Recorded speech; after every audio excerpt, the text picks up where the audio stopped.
શ્રી કચ્છી સતવારા સમાજ પ્રેરિત શ્રી કૈલાસ સતવાર સમાજ સેવા ટ્રસ્ટના સહયોગથી સતવાર યુવા સેવા ગ્રુપ દ્વારા આયોજિત સમૂહ લગ્નમાં 15 નવદંપતિને આશીર્વાદ આપવા માટે શ્રી ભાવેશ્વર મંદિર કુંભારડીના પૂજારી મહંત શ્રી મોહનગીરી બાપુ, સદગુરુ શ્રી રાયમલધામના પરમ પૂજ્ય ધનેશ્વરભાઈ જોશી, કચ્છી સતવારા સમાજના ગોર મહારાજ શ્રી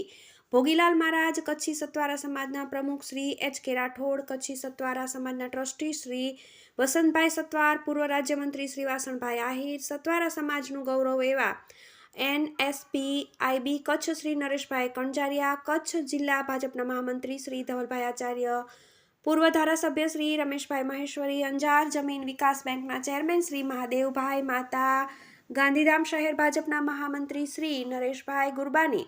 ઉપપ્રમુખ તુલસીભા ગઢવી, અખિલ ભારતીય નવયુગ સંસ્થાના અધ્યક્ષ રાજભા ગઢવી, ઉદ્યોગપતિ ભરતભાઈ તેજાભાઈ આહિર, તાલુકા પંચાયતના સભ્ય ભરતસિંહ જાડેજા, યુવા અગ્રણી અરવિંદભાઈ બુચિયા, દીપને જોડ વગેરે અગ્રણી સતવાર સમાજના લોકો ઉપસ્થિત રહ્યા હતા અને સતવારા યુવા સેવા ગ્રુપે સતવારા સમાજ અને સર્વનો ખૂબ ખૂબ આભાર વ્યક્ત કર્યો હતો અને જે ફંડ બચત થશે તે મકર સંક્રાંતિના કન્યાને કન્યાદાન સ્વરૂપે ભેટ આપવામાં આવશે તેવું ચંદ્રેશભાઈ પટેલની યાદીમાં જણાવ્યું હતું. TV18 news bureau chief Rathod Dharamshibhai, Gandhidham, Kutch.